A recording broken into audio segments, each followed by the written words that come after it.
AI innovation. We're promoting US AI leadership to ensure Americans benefit from AI's transformative potential while avoiding overly precautionary regulation. AI systems must be built from the ground up with freedom of expression in mind. Second, we're building American AI infrastructure. President Trump signed an executive order to accelerate federal permitting of data center infrastructure, recognizing that AI leadership requires the physical foundation to support it. This is directly relevant to today's discussion around energy systems and data centers. Third, leading in international AI diplomacy and security.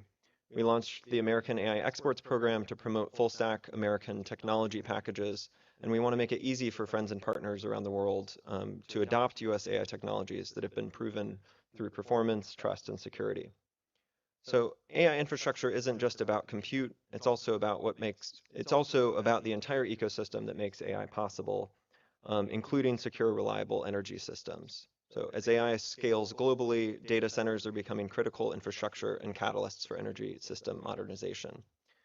The AI race will determine not just our technological leadership, but also the balance of power and wealth of nations. It will determine whether democratic values or open markets it will determine whether democratic values in open markets or authoritarian models guide AI's development worldwide. And the US wants to partner with countries around the world to build long-term capabilities and become AI creators, not just consumers, contributing to a vibrant global ecosystem. I think the technical challenges that you'll discuss today on this panel on high-efficiency data centers, intelligent power systems, energy optimization, they're not just engineering problems. They're really strategic imperatives that shape which countries can fully participate in the AI revolution. So I look forward to the panel, and I'll turn it over to the moderator. Thank you.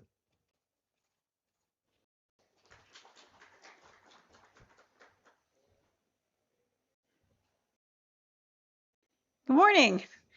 My name is Jacqueline Cochran, and I am Associate Lab Director of the National Lab of the Rockies, formerly known as NREL. And I'm really excited to bring up my panelists. Could you all please come up?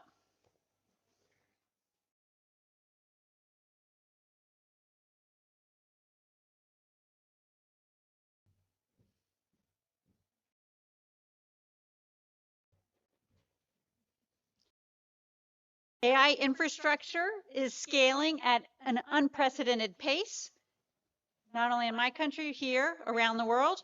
The question is no longer whether data centers will strain power systems, but whether leadership, technology, and policy can ensure that they strengthen power systems and economic resilience. So before we dive into questions, let me quickly introduce our esteemed panelists for today's sessions. Right, we will start with my old friend, Mr. Abhishek Ranjan.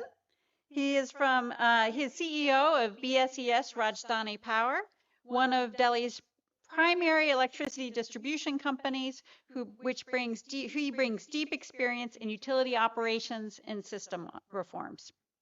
Next to him, another old friend, Mr. Samir Saxena, Chairman and Managing Director of Grid India, responsible for national level transmission planning and real-time system operations, where large-scale, high-density demands such as AI data centers meet grid stability and coordination.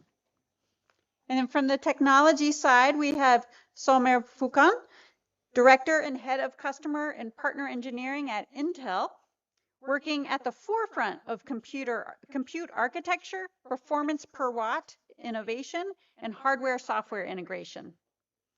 And then representing the hyperscale perspective is Kartik Krishnan, Principal for Energy Projects at Amazon Web Services, where he focuses on integrating large-scale AI data centers with local energy systems and long-term infrastructure planning. And finally, we have Mr. Deepesh Nanda, CEO of TCS's AI data center business, leading the development of next-generation AI-native, hyperscale-ready data center platforms, bringing a unique blend of power sector leadership and digital execution. Together, this group represents the full AI infrastructure ecosystem, from grid planning and semiconductor design to hyperscale deployment and execution on the ground. All right, let's begin looking at how AI data centers are already reshaping power systems today and how this growth is being experienced on the ground. So I think I'll sit. Okay. Back. Okay. We're going to start with you, Mr. Ranjan. BRPL manages one of India's most densely loaded urban distribution networks. How are AI data centers changing how you approach load forecasting, capital investment, and reliability planning at the city level? Thank you, Jacqueline, and thank you to the National Lab of Rockies for having me here, organizing this wonderful panel on a beautiful morning. See, as far as hyperscalers data centers are concerned, as of now, we do not see anything in Delhi, but in Delhi NCR, we do. For example, in Noida, there are certain hyperscalers which is maybe hardly 20-25 kilometers away from South Delhi or East Delhi. They're coming up. Now, if we do not plan them according to resource planning in the sense like grid, where it is to be sited, it is going to be a strain on the grid, because the kind of gigawatt requirements from each of the hyperscaler is very, very huge. 1 gigawatt, one hyperscaler, something like that. So planning, when we do forecasting of the demand and the planning as such, it's not only from the content perspective. It's not about power as such. I mean, power can be, because India's national grid is there, which is a one asynchronous grid, as you have already done the study. I think that was in 2017, that resource planning study that was done by then USAID. Okay, it's more about the network, the carriage part of it.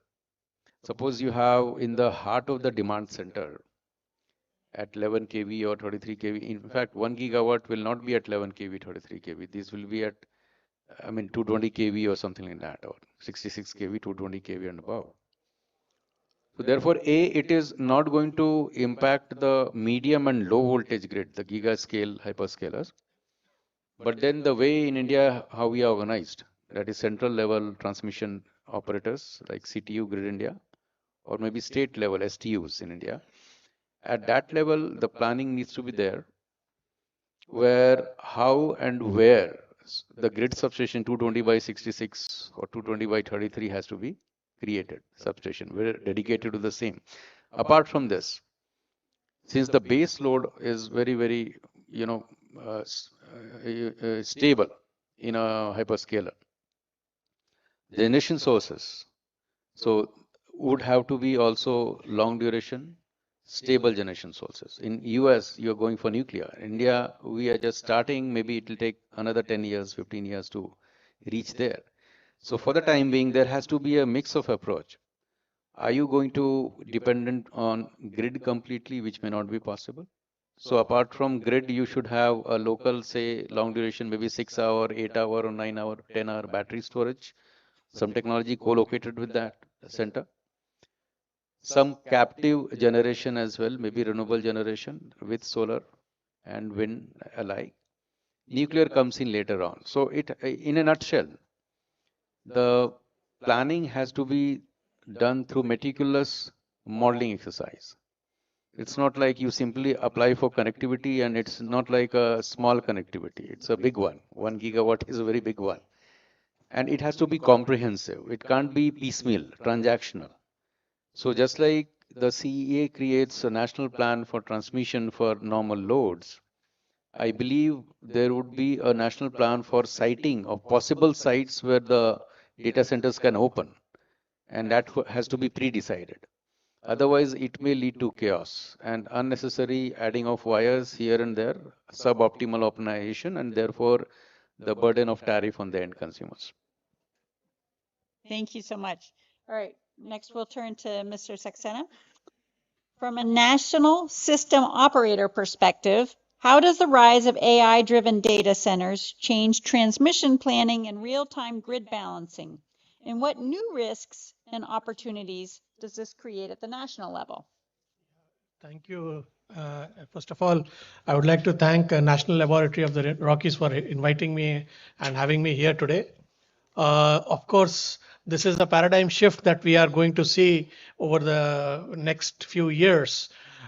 In fact, these are data centers we consider as very dense and intense loads that are coming, unlike bulk loads that we used to have at the distribution level. Now these would be at the transmission level, because sub-transmission they may not be able to cater this kind of requirement. In fact, the scale at which these are growing presently, by 2030, the size of data center penetration would probably be something equivalent to that of one of the state demands that we are seeing, maybe 8 to 10 gigawatts.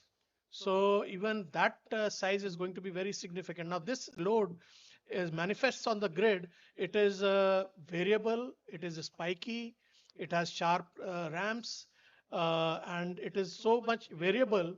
And in fact, there are silent exits also from the system. Anything happens on the grid sides, the data centers prefer to quietly isolate themselves. They are inverter based. So a big chunk of load like 1 to 1.5 gigawatt, or maybe a couple of gigawatts simply walking out of the system quietly creates a disturbance kind of situation for the grid. And we need to plan for it. We need to be able to handle this in a more planned manner rather than having it in a random fashion. So from our operator's perspective, the planning for the infrastructure, firstly, it has to be very reliable, robust transmission system has to be there. Uh, Along with the connectivity, like I think Abhishek has already mentioned, reactive power compliance, fault right through, all those kind of things must be put in place. That is one side. The other side is the resource adequacy side. Such large chunks of demand, they must be made obligated to meet the resource adequacy requirements, not only in terms of the primary energy requirements, but also for the reserves and balancing requirements. So here comes scheduling and forecasting and scheduling. I understand that the AI, especially during the prompt phase, that we understand that it is highly unpredictable. So forecasting and scheduling would be a challenge for these entities. And here again, I believe that this is something that needs to be handled at the demand side itself, because everything cannot be passed on to the grid. The grid cannot absorb all these risks. The other side, I think, is another important aspect is that uh, many jurisdictions across the world require these data centers to come mandatorily with some sort of generation to be able to handle these variations and uh, ensure adequacy part of it. So I think in India also our systems and the codes and standards need to evolve further to be able to cater to this kind of new requirement before this, a large chunk comes into the system. And of course, energy storage and all need to be integrated with that. So I would stop at that. Thank you. I'm just going to add that our laboratory partnered with Grid India 10 years ago, and it's amazing how many comments now today are similar to back then, right? It's like, how do you plan for all these changes for something large that's variable, that's coming on the grid, that has impacts to the grid? And it's a lot of the same tools today that we were using then, like what regulatory changes, what new balancing structures. So but one thing that gets me really excited is that India has had so much change in the last 10 years. And so it's very exciting to think of how easily you're going to manage all these changes going forward. Okay, so now Mr. Pukan, as AI workloads explode, how is Intel improving performance per watt at both the chip and system level? And why does that matter for data centers operating at scale? So I think in this whole scheme of things, the silicon providers are the problem child, right? They are the ones that are creating this whole power issue, right? So I think from an Intel perspective, we are trying to address it at 3 levels. First, of course, is at the silicon level itself. So if you look at the 18A process, if you're reading about it, we have introduced 3 technologies. Okay, first one is called ribbon FET. So what's happening is that it allows the stacking of the gates closer to one another. So it essentially allows to switch transistors at lower voltages. That A reduces power. That's kind of one. Second, we're also introducing something called Power VIA. So typically in silicon design, for those who are interested, the complexity of power and data lines is very, very kind of interdependent. So with Power VIA, we're able to get the power on a back plane rather than a front plane. it is increasing the efficiency of the silicon by 15%. So that's kind of number two. The third piece that we talk about is something on packaging. We have something called Foveros that's reasonably popular right now across hyperscalers as well, if you see. What it does is that it allows the stacking of memory and silicon. And if you really look at power generation in a silicon level, the I/O between the memory and silicon is the biggest thing that comes in. Okay, so to be able to put it together, it reduces the I/O distance, hence reduces the power. So these three things at a silicon level on 18A is something that we are introducing in the platform. Now coming at a system level, right? We have always been a big proponent of heterogeneous AI. Every workload does not require the guzzlers of GPUs and accelerators we talk about. So Intel has something which we call as appropriate silicon for the workload, including custom silicon. So we work with platform providers and hyperscalers to say, based on your workload, what silicon do you need, right? Including, for example, a lot of workloads can run on your PC client nowadays. If you're able to distribute that workload across the kind of silicon you want to use, that's a second thing on power you really want to do. Right? The third thing, of course, is the workload itself, and AI is a problematic workload. But if you really look at this workload, and what you really need is observability. So I'll give an example, okay? We ran a workload end to end across, CPUs and GPUs, as an example. The end-to-end latency when you run on a mix of CPUs and GPUs is about 15% or 15 seconds between end-to-end. Start from where you have the CPU and where you have the end output. But if you take a single task, so which is very comparable to run it on a CPU versus GPU mix, heterogeneous, or just just a GPU mix. But if you want to just compare a single component saying, hey, what is my training workload on this? Right? Obviously, the heterogeneity doesn't work. So the way we are looking at is these three things, right? A, transistor level, make sure it counts. B, workload at a system level. You're talking about the designs or custom silicon to be able to meet the workloads and power requirements that you have. And third, work with the customers and partners so they understand this heterogeneity and be able to dissipate the power so that people treat us less as a problem child but more as a problem solver. Thank you. Okay, Mr. Krishnan, as AWS scales AI data centers globally, how do you decide where and how to deploy AI data centers so that it aligns with local energy systems, regulatory environments, and long-term economic priorities? What has worked and what hasn't worked? First of all, thanks to NLR for this opportunity. Good discussion to have, right? And at the right opportunity. AI is just scaling in India. It's not scaled yet. A lot of these problems are in the future. So we are not facing it today. We might face it 18 months, 24 months, 36 months from now. And we still have an opportunity to correct it or to address it. Coming to what we as hyperscalers look for, 3-4 things. One is speed and certainty of power. So we have our load projections, and let's say we need power in 18 months. So we need certainty that the power can be delivered in that 18 months. And then some visibility on the ultimate capacity. So let's say the data center is 150 or a 200 megawatt capacity. We obviously are not going to consume that power on day one. We will ramp to meet that demand, but we should have visibility of, hey, is there a network augmentation that needs to be done, whether that will get done on time. So that's one. Second is visibility to 100% renewable energy. So we want to run our data center sustainably. So visibility to 100% renewable is extremely important. Third that we look at is regulatory coherence. Like if a country or a state has a data center policy, there are electricity regulations, then there are open access policy, then there are certain permits and transmission planning. We see whether they are coherent. It should not happen that one is saying something else as compared to the other.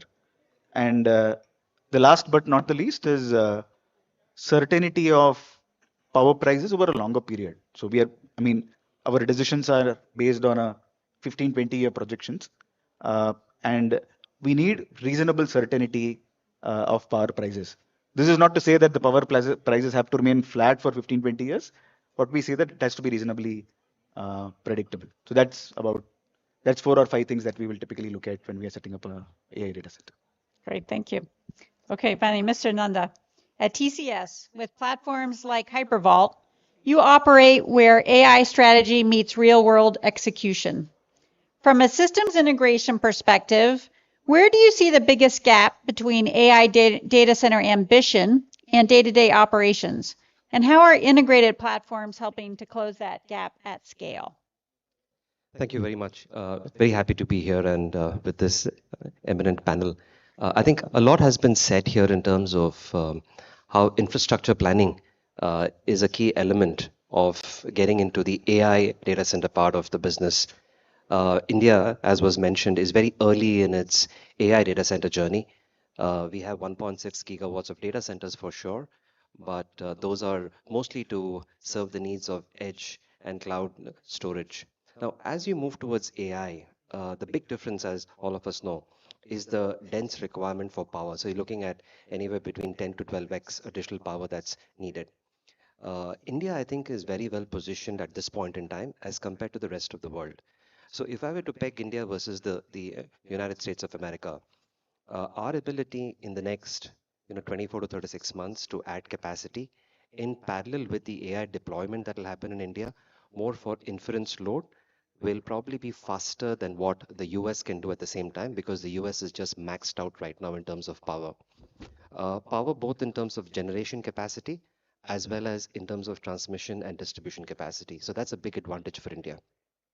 And that comes from the fact that the policies that the Indian government has embarked upon in the last 10, 15 years, especially on renewable energy, is now coming to fore.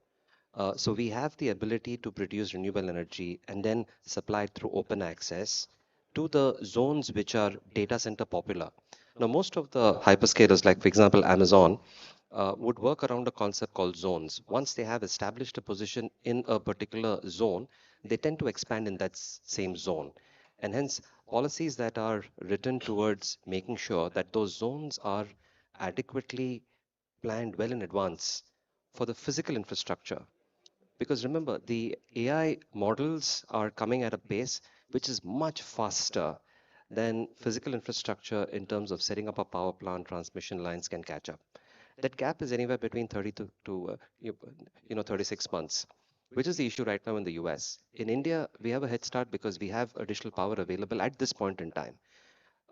We should do well in terms of making sure that those data center zones, whether it's Navi Mumbai, for example, or whether it's Hyderabad, for example, in the next few quarters, there should be robust planning in place to make sure that those zones are adequately catered to. And then the concept of coming up with newer zones in the country. It'll be a factor not just of power infrastructure, but also how can you network these sites? Because ultimately, all the data that gets stored in these sites will have to go to an end consumer outside of the site, and hence that network connectivity is important. The other element in terms of energy systems that these large data centers will need is the element of cooling.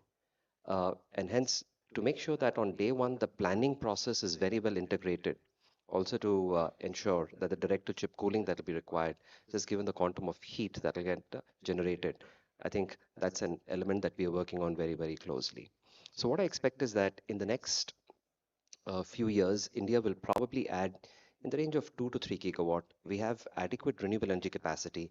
Even our pumped hydro projects probably will come in line to coincide with the build out of the data centers, and hence our ability to offer round the clock green electricity at a rate that's affordable for the term of the contract will be important. Now, what the hyperscalers need to do is that the term of the contract that the hyperscalers need to contract for utilities in India has to be long term.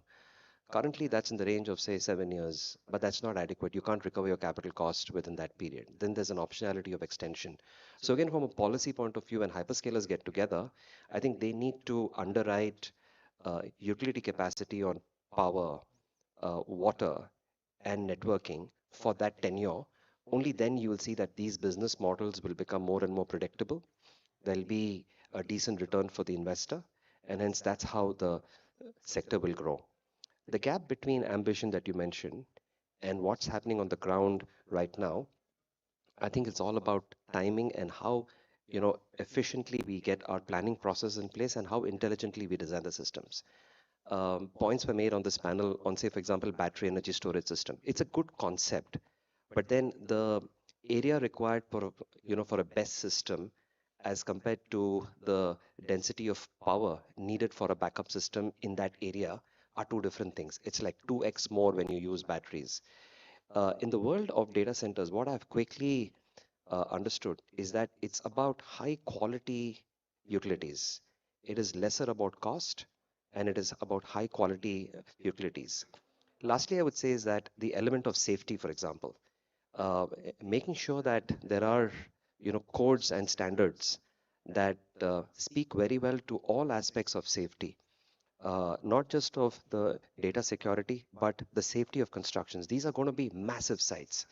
So if you look at a typical data center rack, maybe that of say Intel or any of the players, it's a massive piece of equipment. Each weighs around 5,000 pounds. If you look at the architecture on power that needs to support that, there is a UPS that backs it up. At the back of the UPS, there's a large diesel engine that backs it up. At the back of that, you have two grid independent lines on an N+1 configuration. So you have so much of electrical gear that goes in. And then it was mentioned earlier on this panel that the load curve is not consistent. You have spikes, you have harmonics. To cure that, you have additional electrical equipment that goes in. And hence the aspect of safety when we write the policy or when we get together to think about what else is important for this sector to be sustainable in the long term. I think it's all elements that go around safety. And then I would say it's about quality. Third is execution. Now the expectation there is this massive race that's going on, right? Everybody wants to overtake the other person. You have new models that come up, every few weeks, right? Quote unquote, they drop a model. Now, if your rack density, as it's defined, if it changes, say, from 90 kilowatt to 160 kilowatt, physical infrastructure is not yet designed to adapt to that change. So there are big questions around obsolescence risk for physical hard infrastructure that will be put up.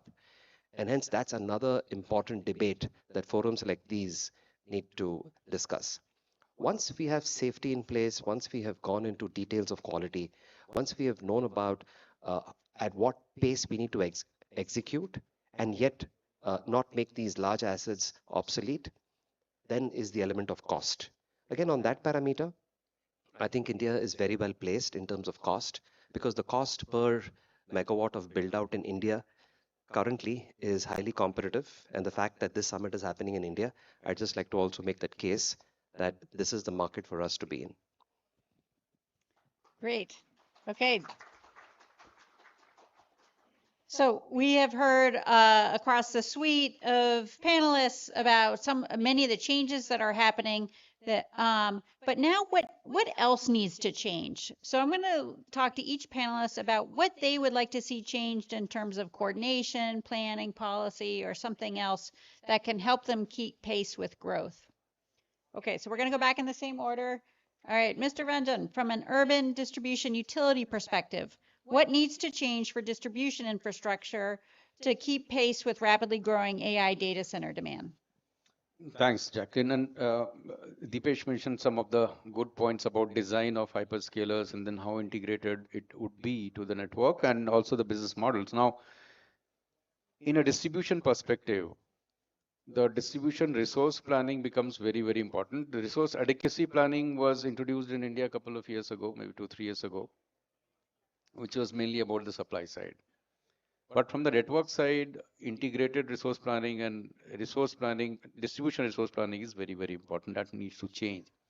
So that is the amendment that needs to be done in the resource adequacy regulations, the grid code, where the transmission plan should not be assumed as a copper plate. So that will give you idea about where to site flexible resources. Like in case of hyperscalers, it would be more of chemistry change. What is that? So vanadium redox. In the recently concluded India Energy Week, there were vanadium redox 20 feet containers on display, which can be stacked up as a Lego brick, okay, just like a Lego brick, very compact, unlike lithium ion chemistry. So, and which are long duration storage. So the chemistry is completely different. The long duration may be 20 hours, 24 hours, more than that, the kind of base generation. So the planning needs to be changed. The grid code starts with the grid code. So just like we have connectivity regulations or GNA regulations, I think this should be classified as a mass load, as my colleague was talking about, Mr. Saxena, that, and in the connectivity regulations, they should be given a special category, and then therefore the planning would start from there. Otherwise, this may lead to chaos, and ultimately the businesses might not be profitable, or if it is loaded on the end customers, that might not be liked by the regulator as well. So instead of doing all those problems, A, the grid code, B, the regulations need to be changed, and C, the special status to this kind of load, hyperscalers, in the GNA regulations to be there. And then the systems are already there, and so it will be taken care of in the planning level. Technologies are there which can jump off, especially co-located generation and as balancing reserves, as Mr. Saxena was saying, and this could be co-optimized. Great, thank you. Mr. Saxena, what about you? What would you like, what changes would be really helpful for your coordination and planning? Yeah, so from a operator's perspective, even during the planning, we start right from the planning phase itself. The information flow as well as very close coordination from the people who are trying to put in the data centers, right from the demand, the plan, exactly what they are trying to do, and what time frame, and of course with the planning agencies as well as the transmission utilities and the system operators, it is extremely close coordination that is required. And the more important part of the planning exercise is that the models for studies, system studies, dynamic studies, all those must be very, very clearly mandated, and they must be provided by the data centers so that they are able to do that. And in fact, empowering the data centers also to be on the electrical side, also to develop expertise on the electrical side. We saw this in the RE integration phase. In the RE integration part, we saw that the developers were simply kind of trying to do plug and play. They were not bothered about the technical requirements of the grid. They were not equipped also to be able to carry out the studies, to do fault analysis, and all those kind of things and take corrective action. They were largely dependent on the OEMs. So we would like to prefer that this kind of gap is not there with such large loads. It's not affordable, in fact. Yeah. So that is one from the planning side. On the operation side, very close coordination with the load dispatch center for forecasting, scheduling, balancing, providing reserves is also very important. Going forward, the data centers should be able to provide load shifting, peak shaving, maybe reactive power support also as and when required, ancillary services, demand reduction, that can also, they can participate. So all these services would become important because these are large chunks and they are easily doable. You can directly have a signal sent out to them. So all those things are becoming very, very important. So this kind of close coordination must be developed, and they must come in as responsible citizens towards the grid as well. Right. Thank you. Great. Okay, Mr. Fukan. What design or system choices across the stack from silicon to full systems most effectively translates performance per watt gains into real efficiency at data center scale? So I think it's like in any hypergrowth market, people often overlook the need for cost and sustainability versus design. Like I think my esteemed friends represent, say now people are looking for quality versus cost. That's never true. But to be able to be sustainable, you really need to look at a design that's sustainable over time, irrespective of the cost curve. So a few things need to happen. I think if you look globally, and you are, Mr. Saxena and etc. would know more, there are, data centers out there with a PUE of 1.06, 1.1, what have you. But if you look at the India AI mission that is set up, although the goal was set there, we were not able to achieve that to be able to do, and we kind of land up at 1.3, 1.4. So step one, I think data center providers need to relook at data center design. Okay, to be able to make sure, can we meet the PUE from a sustainability perspective? That's one, right? What does it require? it requires, as I said, the heterogeneity of platforms that can give you the power requirement that you're talking about. You really need to look at computation and other platforms across to be able to do that. Second thing, the I/O is important, and I think Mr. Nanda touched upon it. I think photonics is a nesting, right? You should be able to use newer technology like optics to be able to reduce the power and increase the transmission, what have you, to be able to meet the cost. Last but not the least, I think um, as a country or as a set of people who are looking at sustainability in the long run, the future is always open, right? Supporting for open systems, open ecosystems, for organizations to work together to meet to one common infrastructure is what has been sustainable in the technology industry. And AI is no different. So if I were to ask the conversation for scale that you're talking about, I think step one, I think the government needs to be firm about setting, PUE standards so that it reduces, Mr. Saxena's work in terms of making sure it's predictable. B, you really need to look at newer technology like optics to be able to meet the conversation of what kind of transmission power you're looking at or transmission distance you're looking at. And third, I think there needs to be, and that India has done well. We have been very committed to open source, what have you, right? We really need to be very focused on open so that we know that it's sustainable and long term versus getting locked into one architecture versus another. Those are three things that I would request it out to be for this to happen in the country. Great, thank you. Okay, Mr. Krishnan, from AWS's experience scaling AI data centers worldwide, where do coordination challenges with utilities or regulators most often slow deployment, and what has proven most effective in overcoming those frictions? So I was talking to Saxena ji backstage, and I think the fundamental difference between traditional cloud services versus AI, I think there is a lot of confusion, there is no clarity, and I think we as hyperscalers should also do a better job of explaining that. Like today, like Saxena ji rightly said that AI data centers, the load behavior is slightly different as compared to traditional DCs, and it needs to be dealt differently. That's a fact. And so that one thing, I think it's a challenge in the sense that both of us have to come together. We have to explain that there is this difference and how it needs to be treated separately and what our expectations are. Our expectations also are slightly different for an AI data center as compared to, let us say, a traditional DC. So that's one. Second is just the planning cycle, right? As a DC, our planning horizon is 15 to 20 years. The transmission planning cycle at the state level at least is 5 years. Regulatory certainty is for 2 years. So the planning cycles are different, right? So at somewhere the planning cycles has to merge. We have to be more long term in terms of planning. Third is more policy. India has really good policies, to be honest. I think Dipesh ji also touched that abundance of renewable, and there are multiple models of securing renewable power. There is green tariff, there is virtual power purchase agreements. We can buy RECs from the market. There is physical PPA. But so let's talk about physical PPAs. State-wise, it differs. In some states, there is, let us say, monthly banking. In some states, there is time of use banking. In some states, the banking is reduced only to the solar generation hours. So somewhere this policy coherence across state should be there. It will help us to take better decisions. And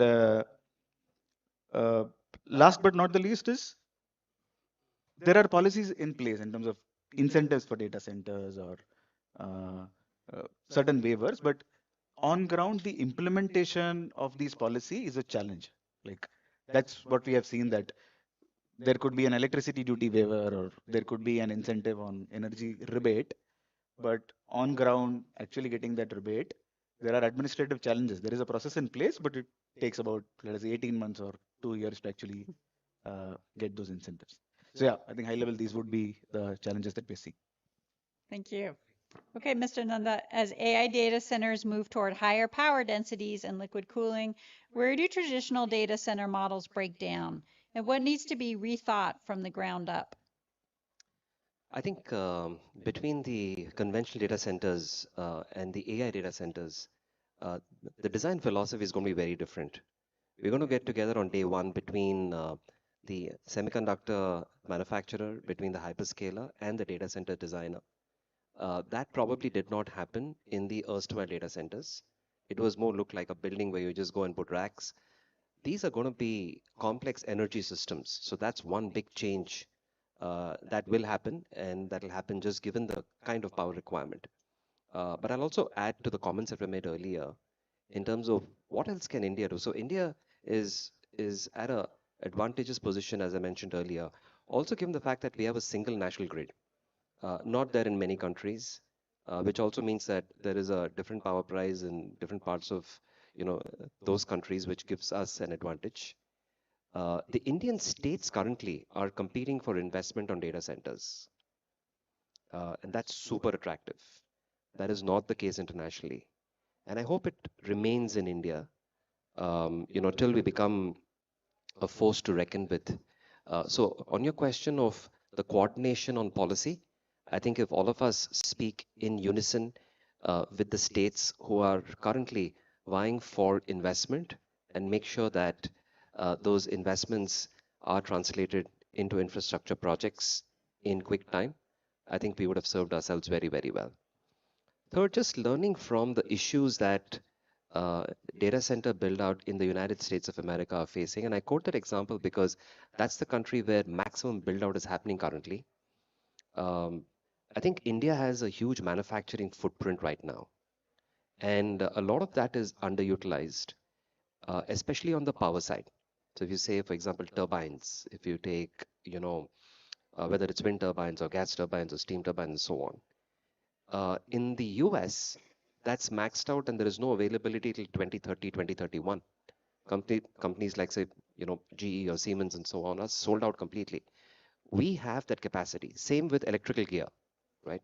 So I think this is the moment for us, and has been said by my fellow panelists, for us to quantify by state, by location, what is the demand, and then kickstart the manufacturing process so that we have enough gear in place as this exponential growth takes off. Finally, also sources of power. So we've talked about renewables. I'm also a firm believer that we will also need back of the meter power in the sense that these campuses will have to be self-sustained at some point in time. And to that extent, India should um, rethink the approach towards gas-based power generation. We as a country, we have around 45 million tons of import capacity, and that's ideally located across the periphery of the country. We have a very good pipeline network, and hence again, as hyperscalers look at the zones where they want to build out large data center campuses, it'll augur extremely well for India to kickstart the gas-based power, for these plants. Because when it comes to affordability, I think the data center operators and the hyperscalers, that may not be the issue as compared to conventional power. Because it was mentioned earlier, I think it was Abhishek who mentioned that ultimately my consumer, which is the consumer that they serve currently as a distributor, should not get impacted on the cost of electricity. That's another policy dimension that we need to work upon. Well, we can have a whole other session on rate design, but for now, let's just, we'll have a lightning round. And so for each panelist, tell me, the theme of this is collaboration. So, of this panel. So to address any of your biggest like disconnects today between where you are, where you're going, what others are doing, what is one collaboration that could close the gap fastest? And I will take any order. Lightning round, one. Adoption of heterogeneity or silicon diversity. I think that would be one key one. Right. Okay, provision of reliability services by the data centers would definitely improve the system operation side. Taking the cue, so this is the design of the hyperscalers, the technology collaboration, which is flexible, grid integrable, just like you have electrolyzers, which can flex. So that kind of technology. I'd say hyperscale is taking a bigger bet on India. Which I think they already are. So I think The good and the bad thing are the same.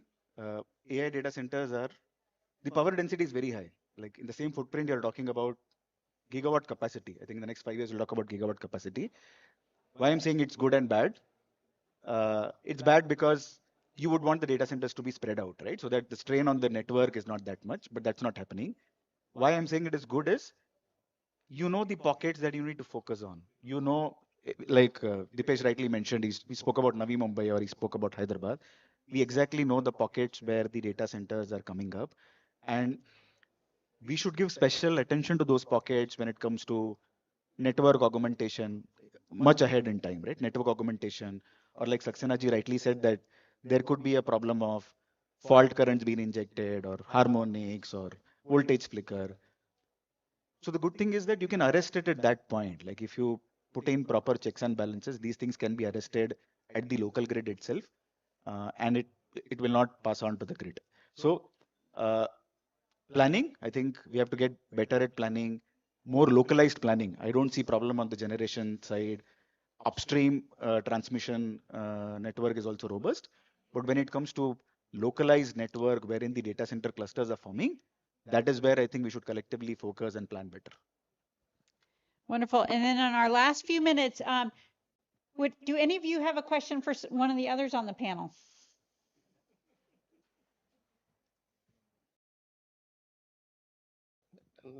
I'd like to take this opportunity to ask, so you on battery energy storage and the role that it'll play to stabilize grid power for large data center campuses. Any thoughts on that? Because that's a topic that we've been looking at, and I know that India has embarked on a journey of buying massive capacity of battery energy storage. How do you see that playing out? So I think energy storage is definitely going to be playing a very, very important role, especially in the context of data centers. In fact, that is where you can actually absorb the ramps and maybe provide backup, provide reliability service, provide voltage support.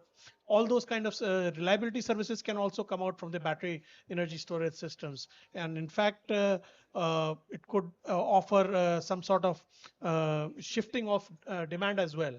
So all this, I think, should definitely come through in the form of local support to the data centers. So Dipesh, just to add, this is another commercial opportunity for you, business opportunity. So you run data centers, right? So that is your main business. But then when you add these resources, I'm talking lithium chemistry. You can talk about any other chemistry which I attributed to, maybe the vanadium redox, which is a flow chemistry. There could be many other sodium ion batteries, long duration ones, because this is a very stable base kind of load data centers are. So if you have this, and then the regulations which are in place, ancillary services regulations may be amended, AS market base are getting introduced, ancillary service on market is already there. Now, SRAS, that is secondary reserve ancillary service and primary, they are going to be market based in short-term short-term future. So that could be a way where you are making your lives easier. Also, there is a money spinning opportunity where in your valuation sheet, one of the line items would be how I am flexing my data centers without impacting the reliable operation and making money out of it. But next one thing, Jacqueline, I wanted to add here. As we are becoming more and more data driven, data dependent, data is just like becoming our oxygen, air. So the data centers definitely are going to be very, very crucial and critical infrastructure. As like in India or anywhere else, we are classifying the power infrastructure as very critical. And they are very soft targets. Now, the islanding schemes of power in India, for example, for cities like Mumbai, Delhi, Hyderabad, Bengaluru, where these data centers are likely to come up, they need to be brushed and dusted now. Because if the islanding schemes are not properly operating, in Mumbai, there was a case, I think, in October of 2020 or 2021, where there was a failure because of some transmission glitch. Something happened, and there was cascade failure. The hydropower in the Western Ghats were not able to sync up or, supply power to Mumbai, city of Mumbai. So those things will be catastrophic because why the data centers, if they fail, then your critical life support, your police enforcement, maybe airports, hospitals, they're all going to die down. So therefore, the islanding schemes have to be dusted, and there we need more technological inputs. It's not no longer a power play because it's going to impact your lives. Data centers are now heart of lives, actually. Well, thank you. This has been a fascinating discussion, and it is clear that all these choices that we're making today are going to be shaping our economy for decades to come. And I want to give a round of applause to our panel. And then, okay, but others, you want to come up? I'm going to invite now my colleague Adarsh Nagarajan to give some closing remarks. And then stay for the next panel. We're going to be going more into data centers. Thank you. Please stay back and ask your question, sir. This is a very important topic, but little later, once we end the session. कुछ नहीं होगा? Is it? We'll figure it out, sir. Oh my God. Okay, we'll figure it out, sir. Thank you. Thanks for your voice. So this whole journey of AI as a data center and the load growth is so rightly mentioned by Jacqueline. What India went through 10, 15 years ago, huge change in demand. Here in this case, we are adding huge demand of gigawatt scale, adding a new state. Even a variability of 5 to 10% is hundreds of megawatts. It's huge. And as this committee so rightly pointed out, this will be successful only when there is a knowledge exchange and a handshake across all the stakeholders present here and the categories of stakeholders, the chip manufacturers as model developers, the solutions, the discoms, and the national grid operators, all put together. When there is a harmony of knowledge, that's when it becomes highly successful, organized. And I believe the leaders here have already communicated that. And with that, I want to take the next few minutes to provide the memento to all the panelists. Let me invite Jacqueline, please give the memento to Abhishek Ranjan, CEO of BRPL. The memento that we'll give. Oh, we have. Thank you. Thank you, sir. Let's have Mr. Samir Saxena, sir, please. You can come stand in. Thank you, sir. You can come in the front, a better picture for everyone. Thank you. Let's have Mr. Krishnan. Sorry, Fukan, sorry for that. Mr. Krishnan, please. Thank you. And Mr. Nanda. Thanks a lot.